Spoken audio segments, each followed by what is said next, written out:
محترم ورونو بله مسله د جرابو مسح متعلقه یخني شروع ده تاسو هم په جرابو باندې مسح کوئ. احناف الله دې نعمتونه محروم کړي دي. الله هغوی ته سزا ورکوي. سزا لکه بني اسرائیلو ته چې سزا ورکړې وه هغه باندې سخت سخت حکمونه را کړي وو. بني اسرائیل چې که نو د یهودیان ما ډېر نږدې نه لیدلي دي. هغوی چې دغه ورځ شي د جمعې او لمر چې ډوب شي هغوی ګاډي کې نه ځي. هغوی د بجلي شي نه لګوي چې کوم بجلي نه سټارټ کېږي اور باندې هغوی شی نه پخوي. وایي دا موږ شریعت منې کړي وو. ښځه چې ده ښځه هغوی ته شریعت وایي چې که ستا ویښته به هر چا ولیدل که نو بس ته ګناهګار یې. نو هغوی بیا څنګه کوي ښځه ټول سر ګنجۍ کړي او سختګي ویښته بیا لګوي. دا د یهودو زامن دي. وایي زما ویښته خو نه دي سختګي ویښته ما لګولي دي. نور هم دومره سخت احکام دي د یهودیانو. نو شریعت زموږ څنګه دی اسانه دی. ما جعل الله فی دینکم من حرج. الله وایي چې په دین کې زما تاسو ته بل حرج دی. ګوره دوی موږ باندې اعتراض کوي چې اهل الحدیث خواهش پرست دي. څه کوي؟ اسانه مسلو باندې عمل کوي. جمع بین صلاتین باران وشي او دوه منځونه سره یوځای کړي. وتر مونځ یو رکعت وایي مونځ درته یو رکعت ته راورسوه. تراویح د شلو نه اتو رکعتو ته راورسولې. موږ ورته وایو موږ خواهش پرست نه یو. موږ چې دا کار کوو یو رکعت وتر کوو. د نبي صلی الله علیه وسلم حدیث دی چې فمن احب یوتر بواحد فلیفعل. یو رکعت وتر وکړه. موږ چې مثال جمع بین صلاتین کوو نو حدیث دی چې جمع نبی صلی الله علیه وسلم بین الظهر والعصر مغرب والعشاء نخوف نه مطر او باران نو. هغه موږ د حدیث د وجې نه کوو. خو محترم مو احنافو تاسو ټول خواهش پرست استئ. تاسې دوی وایي چې ښځه دې وتښتوله مټیزه نکاح دا بالکل صحیح ده. اوس د احنافو په مدرسه کې دوی مفتي دی ندیم هغه دغه نه سوکنو کې یو جنۍ وه نکاح شوې وه. اکثر زموږ ملاقات ده شو نو جنۍ نکاح شوې وه. دې په یو مدرسه کې په یوځای کې درس ورکوه. کور والا دغه چې کومه جنۍ سره چې دغه وکړله بیا وروسته هغې کور لندې و. هغې چاته په نکاح کې ورکړې وه. دې سره کمپلین جوړ کړی و. بیا کس ته څه پیسې میسې ورکړې و غټه لانجه دې جوړه وه. هغې څه وکړله نکاح کې واخیستو. دا دروغ نه دي. موږ د چا پسې تهمت نه تړو. خو دوی دا مسلک موږ یادو چې ګوره مټیزې جینکۍ دا د دوی په نسبت باندې جایز دي نکاح. نو خواهش پرستي دوی په مذهب کې لکه زموږ ښه دوی وایي چې حلالۍ کوئ. څه کوئ؟ اوس طالب دی غریب چېرته جنۍ په عمر کې لیدلی د دوی مدرسو ته چې لاړ شي بس مزې به دي. چې به دي نمبر په نمبر. موږ خو دا نه وایو. موږ خو دا غیرتي خلک یو. ښه دوی مسلک ته چې راشي د تعویذونو په نامه باندې قلاره کښېنه یو غټ پټ کې ووهه او بس وایي چې زما چې دی زما تعویذ چې دا ډېر رسېدلی دی. ښځه به درته راځي کله ورته په سینو لاس وخه کله ورته په خېټه باندې لاس وخه چې زما چې دی اځي ته لاس رسول مقصد دي. کوم ځای ته د علاج څه ته وایي ځان رسوم ډاکټر دی وته شپانیا ستا د دم خو د لرې ځای نه ما سر کوي. ته خو څه ټمپریچر نه ګورې چې ته به لاس وکړي. خو نه مقصود یې چې بل ځای ته لاس ځان رسوي. ښه دم په نوم باندې پیسې موږ غریبانان نم خیراتونه وخواړه. دوی د اولې ورځې خیرات د درېیمې ورځې خیرات څلوېښتي جمعګي تلین په هیله څخه دایرې کې ناست دي او پیسې او دا د قاري صاحب د حاجي صاحب صفتونو پیسې او دا د ختمونو د 5 ورځو د 2 ورځو ختمونو پیسې او دا مثال د نکاح کولو پیسې او دا د مړي لمبولو پیسې او دا د ساختونو پیسې او دا د حاجي صاحب خاص تبرع چې په مولا باندې کوي په کال کې ورې عمرې تلېږي دا پیسې. دوی چې څومره پیسې ګټي دومره د بوټ دوکان هم ګټي لکه مولیانې چې څومره ګټي. نو موږ که خواهش پسند وی موږ به هم دا کارونه کول. یعنې موږ چې دوی ما رد کوو زموږ پکې نقصان دی که نه. خلک موږ سره بغض و کینه ساتي. دا ځنه زموږ دا مدرسه چې ده اوس که دا زه خپل قومیانو کې وی نو ما سره به ډېرې مرسته کولې. خو موږ د عقیدې په مسلک د وجې نه موږ سره هېڅ مرسته نه کوي.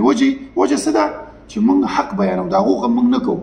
نو یو کس ما ته ویلې د ملیشیا کې اوسېږي وایي ته یو ځل اعلان وکړه چې زه دیوبندی یم ستا ټوله مدرسه زه چلوم.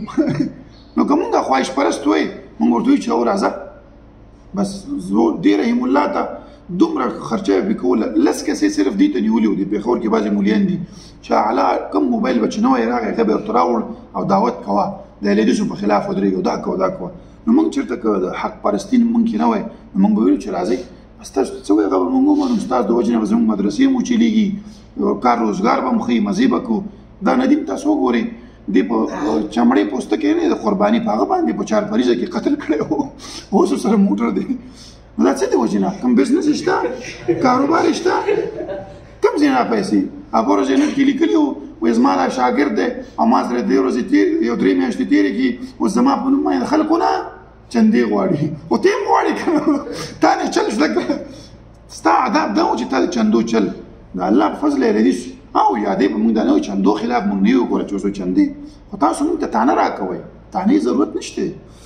نو په دې مسله کې چې جرابو باندې مسح کول وایي دا خواهش پرستي ده مونږ وایو دا خواهش پرستي نه مونږ په قرآن او حدیث باندې عمل کوو. دې باره کې زمونږ دعوه دا ده چې په جرابو باندې مسح جایز ده. احنافو نه مونږ دعوه غواړو هغوی وایي چې په جرابو باندې مسح جایز ده خو منعلي به منعلي او هغې په ګوده چې جرابې به هغوی وایي چې جرابو مسح مونږ منو اتفاق باندې خل دلیل نه پیش کوي څه په اتفاقیاتو باندې دلیل نه پیش کېږي دا قاعده ده مسلمه.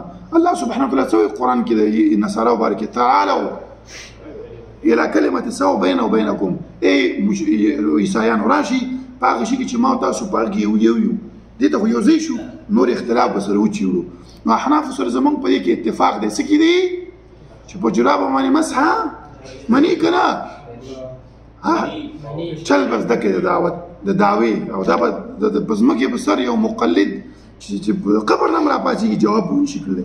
ما او تا په دې کې اتفاق وکړو چې په جرابو باندې مسح شته. فرض کړه مونږ هغه حدیث هېڅ پیش نه کړه چې هغه کې د جرابو مسح ذکر دی فرض وکړو نو دوی بعضې وخت کې چې تاسو کوم حدیث چې پیش کوئ هغه چی دي ضعیف دي نو مونږ ورته وایو نو تی په کوم دلیل باندې منې دا ته چې وایې چې په جرابو باندې مسح شته دی تی په کوم دلیل باندې منې دلیل به وایي که نه که وایي چې او زما هم دغه حدیث دی خو تا باندې مې اصیله ټایم مې در باندې پاس کوو ورته لیونی ټایم پاس کولو لپاره خلک خبرې کوي ته په ما باندې به اعتراض هله لري چې دا مسله ته بالکل منې نه چې ته هم منې چې په جرابو باندې مسح شته زما هېڅ ضرورت نشته چې زه تا ته دلیل پیش کړم. زما او ستا اختلاف په څه کې شو اختلاف په دې کې دی چې هغوی جرابو باندې مسح شته خو تقریبا 7 شرطه پکې هغوی بیانوي. یو شرط دا دی چې جرابو ته به لاندې سرمن لګېدلي څه دا جرابې به دومره پیړي چې بره پکې اوبه واچې لاندې لاړې نه شي او لاندې چې پکې واچولې بره ترې ونوځي نمر ته چې پکې داسې وګوري نمر پکې ښکاره نه شي او 20 میله به پکې ته څه کړي سفر به پکې کې مزل به پکې کې بیا به هم ستا جرابې شلېږي نه نو دا جرابه ده که کمبله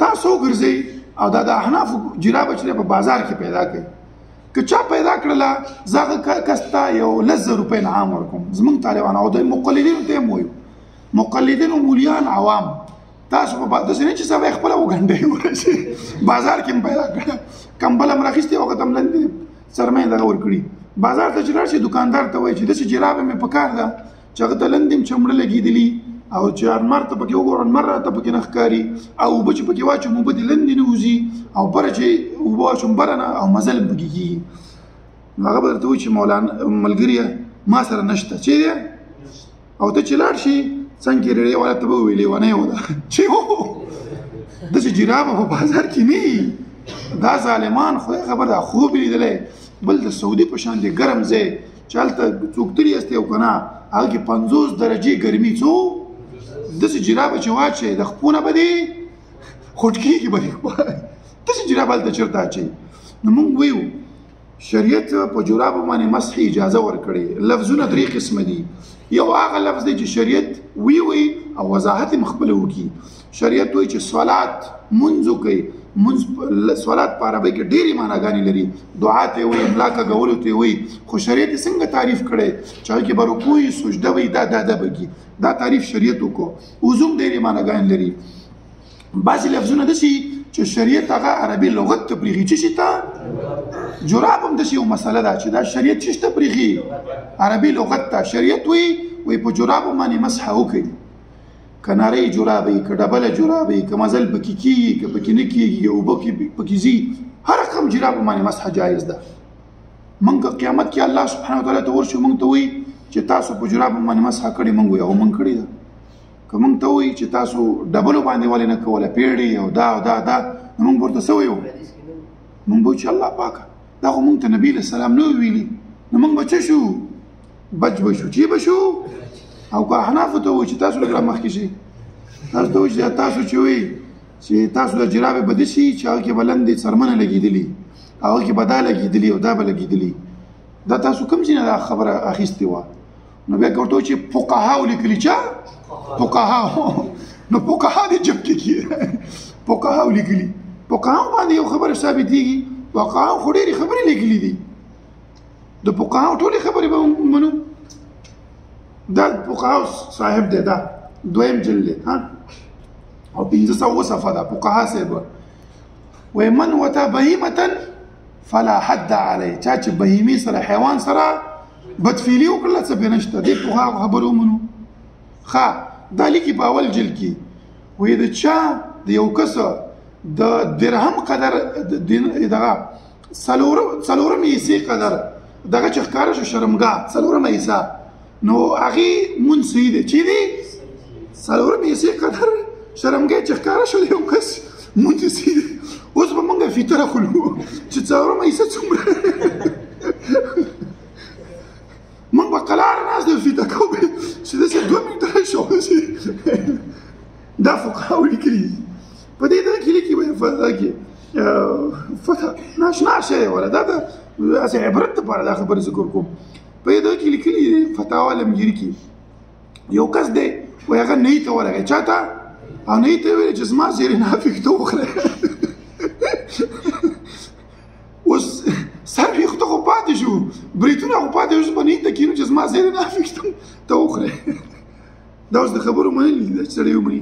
دې فتاوا لمګیري کې لیکي وایي چې د خر او د سپي غوښه جایز ده چې یو کس یې څه کړي؟ خرڅه کړلي. چې کړي؟ خرڅه کړلي. دا اوس د منلو خبرې دي. بل تا ته ما ویلي چې امام دپاره شرطونه دا دي چې یو به یې ښځه اخیستي او بل به اندامې مخصوصه. نو د فقهاو خبرې دا زموږ دپاره دلیل دا نشي کېدلی. روایت دی دې واره کې چې نبي صلی الله علیه وسلم په جرابو مسحه کړې ده. د مغیره ابن شعبه نقل دی چې نبي صلی الله علیه وسلم توضأ ومسح الجربین ونعليه، وایي نبي صلی الله علیه وسلم مسحه وکړه په جرابو باندې په نعلینو باندې مسحه وکړله. دا روایت چې دی دا ښکاره نس دی چې نبي صلی الله علیه وسلم مسحه کړې په جرابو باندې. دې باندې یو روایت دی هغه دا دی چې دا حذیر بن شرحبیل چې دی دا روایت نقل کړی خو دا شاذ روایت دی. چې دی وایي دا روایت چې ډېرو خلکو نقل کړی دی او هغو څه ویلي دي چې مسح علی ایشین نه په دغه باندې په موضوع باندې مسحه وکړه، خفینو باندې مسحه وکړه. او شرحبیل وایي چې په څه باندې مسحه وکړه. موږ دوی ته وایو چې ستاسو دا د شاذ تعریف چې دا غلط دی. شاذ دې ته ویل کېږي چې یوه واقع څه واقع یوه ده، همدا یو واقع دوه کسان نقل کوي او یو ثقه دی بل اوثق دی او دا ثقه د اوثق خلاف وکړي نو بیا به چې شاذي. دا خو مختلف واقع دي. د مغیره ابن شعبه نقل لي چې مسح العمامه، مغیره ابن شعبه نقل لي چې مسح الخفين، مغیره ابن شعبه نقل لي چې مسح الجوربين، د مغیره ابن شعبه نقل لي چې مسح على العمامه او په سر باندې مسح وکړه. مختلف روایتونه دي نقل لي، مختلف واقع دي. نبی رسول الله درې کاله منځونه او دسونه کړي. دا یو واقع نه ده. څنګه دا کېدلی شي؟ دا حذیل چې دا د بخاري راوي دی. چې دی د بخاري راوي دی. دغه یوه جرح ده چې دا چې دی شاذ دی. شاذ خو مختلفو طریقو ته نه وایي. لکه د نبي صلی الله علیه وسلم نه نقل لي دوی مني احناف مني چې نبی صلی الله علیه وسلم صحابي وایي نبی صلی الله علیه وسلم اودس وکړو اندامې څو ځلې ومینځه.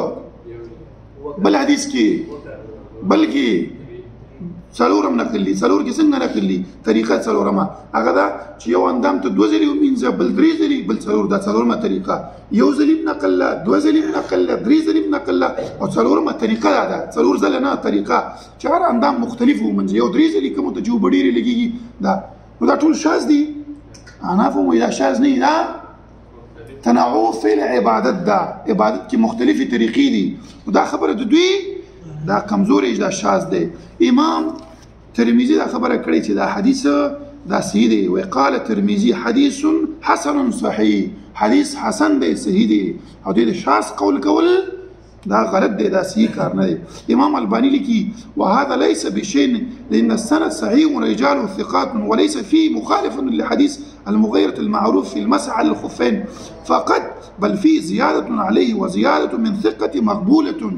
دا چې زیادت د ثقه دی، ها یو ثقه راوي دی هغه زیادت وکړي. ګوره منګه لاړ شو زه معذرت دی او دا بلال دی او دا دی مونږ په بازار کې وخورو خوراک. بلال وایي چې مونږه چاولې وخوړې. څه وخوړې؟ حضرت سره وایي چې مونږ سره سوپ مو وڅښو. چې دا د یو بل مخالفت کوي، دی صرف چاولې نقل کوي، دا وایي چې ما سوپ مو سره وخوړو. دا خو مخالفت نه دی. که دې داسې ویلې بلال چې مونږ نه صرف چاولې وخوړې بل یو شی مونږ ونه خوړ، بیا که دې نقل کولی او دا ثقه هم نه وی نو بیا به دې مخالفت و بیا به دا شاذ روایت و. خو نه دا دواړه یو وي. هوټل کې سوپ هم خرڅېږي، هوټل دی هغه کې مثال چاوري هم خرڅېږي خوړړي وي. نو کوم وجه چې په مسح علی الخفینو کې دا چې خفین ته واچې او هغه لرې کول سړي دپاره مشکلي، جرابې ته واچې لرې کول مشکلي، دا تا اچولي خپې دې ومینځلې خپه دې یخېږي، هغه تا لرې کړلې خپه دې یخېږي. دواړو کې مشترک صفتونه دي که نه؟ خفین جراب یو هم د خپې د ګردونو د خیرې نه د بچ کولو دپاره ده، بل هم همدې دپاره ده. یو هم ستا خپه د یخنۍ نه بچ کوي، بل هم بچ کوي.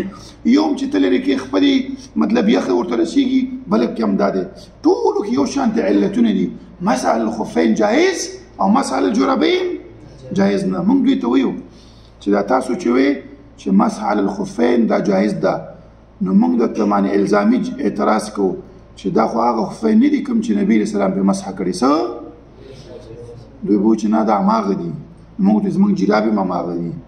چې دي زموږ جرابې هم هماغه دي کوم چې نبي علیه السلام پرې کړي. موږ وایو چې نه ستاسو دا خفین هغه نه دي، ستا خفینو ته بلند دي د اوسپنې یو 3 فوټه دغه ورکړي پلستر به ورکړي او بیا به داسې وکړي چې په کلشینکوف ګولۍ هم پرې سرونه کړي بیا به یې خپې ته اچوي. که وایي چې دا خبرې خو په جیش کې نشته نو موږ ورته چې ستا دا شرطونه د جراب متعلق هم په حدیثو کې نشته، ځان نه دي جوړ کړي. نبي صلی الله علیه وسلم وایي چې کل شرط هر هغه شرط چې د الله په کتاب کې نه وي څه دی 100 شرط باطل دی ولو که 100 شرطونه. هر هغه شرط چې په کتاب الله او په سنت کې نه باطل دی ولو که 100 شرطونه.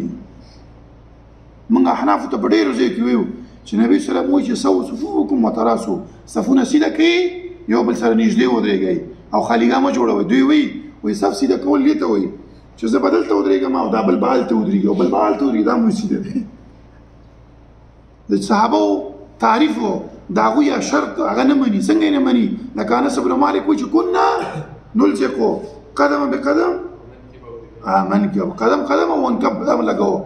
ګوره دوی خپل شرط مني چې او دا دی چې صرف په دې لاین کې ودرېږي، خو یو ځای ودرېدل دا نه مني او ګرچې د صحابي تعریف وي. او دلته چې په جرابو مسله کې شرطونه یادوي چې اووه شرطونه دي، یو حدیث سره نشته دی. نو که ته دا وایې چې دا شرطونه شته نو موږ وایو چې په ستا په مسح الخفین کې هم شرطونه شته. شرطونه موږ لګو چې په دې باندې به کلاشینکوف اثر نه کوي، دې ته به اوسپنې دغه لګولي. دا شرطونه یې څه دي؟ باطل دي. د حذیل باندې اعتراض کول لا څه دي؟ باطل دي. دا خبره دغه هم کړې ده، احمد شاکر هم کړې. وایي قد روي الناس عن المغيرة حديث المسح في الوضوء فمنهم من روى المسح على الخفين. ابن شاکر وایي چې د مغرب بن شعبه نه روایتونه د اودس ډېرو خلکو نقل کړي او بعضو نقل کړي خفین ومنهم من روي المسح على العمامة او بعضو عمامه نقل کړي او بعضو دغه جرابه نقل کړي. وليس شيء منها بمخالف للآخر. وایي دې کې یو بل مخالفت نشته چې یو بل مخالفت کړي. مخالفت پکې کوم ځای دی؟ صحیح شو؟ دا روایت څه شو؟ زموږ دپاره نص دی چې په مسح على الجرابین دا ثابت دی کې شرعاً څه ممانعات نشته دی. بل روایت دی دغه ابو سعید الخدری د ثعبان روایت دی چې بعث رسول صلی الله علیه وسلم سریه فاصابهم البرد. وثعبان وایي نبی صلی الله علیه وسلم یو سریه ولېږله هغوی ته یخ ورسېده. فلما قدموا على رسول صلی الله علیه وسلم شکوا الیه ما اصابهم. نو هغوی شکایت وکړو چې څه ورته رسېدلی مطلب یخني. فامرهم نبي صلی الله علیه وسلم یمسحوا العصایب والتساخین. نبی صلی الله علیه وسلم هغو ته امر وکړو چې په پټکو او په تساخن په موضوع باندې څه وکړي؟ مسح وکړي. تساخین څه ته ویل کېږي؟ د دې تعریف د عربي لغتو کې څومره چې نقل دی هغه دې ته ویل کېږي چې هر هغه شی چې هغه ستا قدم پټ کی. اصل ذلك كل ما يسخن به القدم من خف او جورب ونحوهما هر هغه شی چې ستا د خپه په هغه باندې راپټ شي، که هغه جوربي، که هغه خفیني، که کپړې داسې د جراب په شکل کې راتاو کړي، ټولو باندې اطلاق څه کېږي؟ تساخینو په هغه باندې کېږي. نو مغیره بن شعبه ته نبي صلی الله علیه وسلم څه اجازه ورکړې وه؟ تساخینو اجازه ورکړې شوه. ستا لپاره دا څه دی؟ جایز دی، دې کې څه خبر نشته. یو اعتراض په دې حدیث باندې دی چې راشد په نوم راوي دی او د ثعبان سره ملاقات انقطاع پکې د روایت کې، دا خبره د دوی کمزوري ده. راشد متعلق امام بخاری رحمه الله لیکي چې دی د مغیره بن شعبه وخت موندلی او د هغه په زمانه کې و. د انقطاع خبره چې ده باطله ده، ثابت نه ده. مطلب د مغیره بن شعبه سره د ملاقات چې دی ثابت دی. د ابو موسی اشعري روایت دا فرمایي چې رسول صلی الله علیه وسلم توضع ومسح الجوربين ونعلين، ونبي صلی الله علیه وسلم مسح وکړو دا او د شی وکړو او مسح وکړو په جوراب باندې او په نعلين باندې وکړو. دا درې مرفوع کار روایتونه دي چې دا زمونږ د دعوی مطابق دي او زمونږ د دعوت دینه ثابت کیږي چې مسح په جوراب باندې ثابت ده، دي کې شرعاً هیڅ ممانعت نشته.